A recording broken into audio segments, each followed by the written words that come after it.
Bonjour tout le monde. Alors je profite de cette belle semaine printanière, malgré qu'on soit que le 15 février, pour entretenir un petit peu les prairies. Et pour ça, donc aujourd'hui, je herse les prairies. Allez, on parle de ça tout de suite.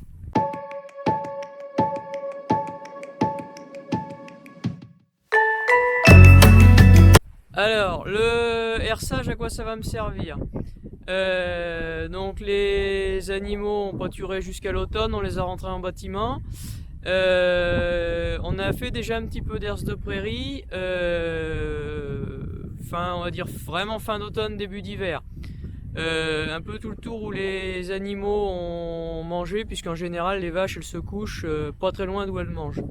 Et comme on a une grosse période de sec, vous avez pu le voir dans les vidéos précédentes, on a mis beaucoup à manger. Donc voilà, donc il y en a une partie qui a été faite à l'automne. Et là on en profite d'avoir une semaine de sec pour pouvoir finir ce qui nous restait à faire. Bon, c'est encore sec, donc on arrive à passer à peu près partout. C'est pas toujours le cas. Alors l'objectif de l'herse de prairie, va y avoir plusieurs choses. Alors la première, je vais vous montrer en même temps. Voilà, vous avez vu l'herse en passant. Donc voilà, l'objectif de ça, de l'herse, c'est déjà d'écarter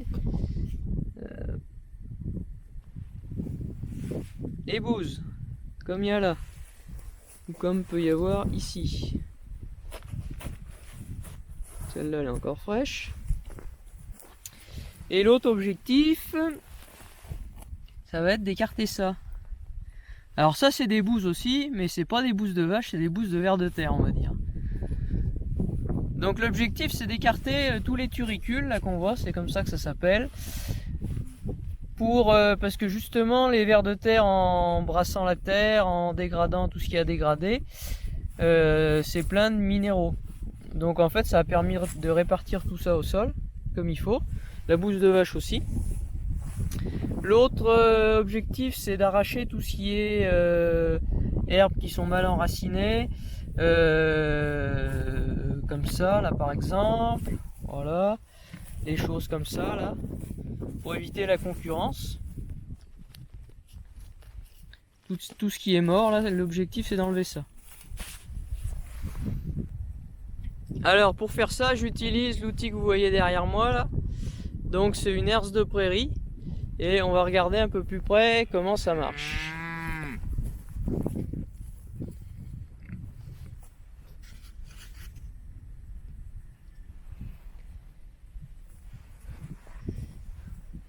Alors l'herse de prairie, comme vous le voyez, c'est une carrée. Elle fait 6 mètres de large, elle doit être de 2010 de tête. Et ça se compose de la manière suivante. Donc vous avez devant là des espèces de grands couteaux qui vont ouvrir. Ça va permettre d'aérer un petit peu. Derrière là vous avez ces plaques qui vont être là pour gratter le sol, écarter les bouses, écarter les turicules. Et derrière vous avez une herse, voilà, qui permet là, comme vous voyez, d'arracher un petit peu tout ce qui est mort et puis de finir de répartir tout ce qu'il y a sur le sol. Alors en termes de réglage sur l'herse, on peut régler plusieurs choses. Alors on peut régler l'agressivité du peigne. Donc en fait c'est tout simple, on change la cheville là pour faire appuyer plus ou moins les dents. On peut régler l'inclinaison des couteaux et des palettes là derrière. Les palettes là, les couteaux, ça se fait avec le troisième point qui est là. Donc on serre ou on desserre pour faire incliner plus ou moins comme ça. Et on peut régler la hauteur, donc les roues qui sont là devant. Donc avec la manivelle là. Et il y a des repères là qui sont pas mal sur le côté. Alors voilà, donc on a vu l'outil, à quoi ça servait. Alors j'ai peut-être oublié des choses, hein. Je pense pas forcément à tout. Donc maintenant, eh ben allez, on va y passer l'herse. Le tracteur c'est toujours le même que vous avez déjà vu, c'est le 6125R.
Donc après voilà en termes de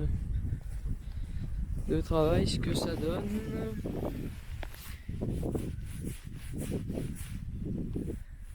Donc on a l'impression que c'est tout arraché, mais en fait non, c'est que la terre remonte sur le dessus. Ça aère un peu. Donc vous voyez tout ce qui est arraché là, c'est tout ce qui est. Ça c'est des mauvaises herbes. Enfin, des adventices très exactement. Et puis après tout ce qui est un petit peu plus faible, qui risque de faire de la concurrence. Voilà, alors c'est la fin de cette vidéo. Encore une fois merci à tous ceux qui suivent la chaîne YouTube et la page Facebook. Merci pour vos commentaires. Comme d'habitude, si cette vidéo vous a plu, vous l'aimez. Si vous avez des questions, vous laissez un commentaire. J'essaye d'y répondre. Voilà. Donc voilà, encore une fois merci et à bientôt pour une prochaine vidéo.